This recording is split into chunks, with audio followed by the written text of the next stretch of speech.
Laon og eco-friendly pa kini ang gibidang talento sa tagalungsod sa Dumanhog nga si Javi Patiluna. Alang kang Javi nga usa ka bio-fashion artist, daghan kayong materyales nga mahimong kakuhaan og nindot nga konsepto. Lain-laing disenyo sa mga gowns ang nagamana niya gamit ang dahon, lukay ug bisan unsa pang mga materyales. Sugod sa pandemya, nakahuna-huna siya nga muhimo niining maanindot nga mga creations. Aminado siya kaniadto nga may mga magkwestiyon ug mi-bash sa iyang talento apan gigamit niya kining motivation aron mulampos. Nay ni anak nako sir nga nibuli nga kana siya dili siya malagad kay walay talento. Mao to nahagit ko sir. Mao to akong gishow nila.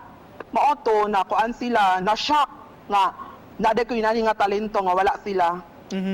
Dili sa imong pagpanghambog sir ba.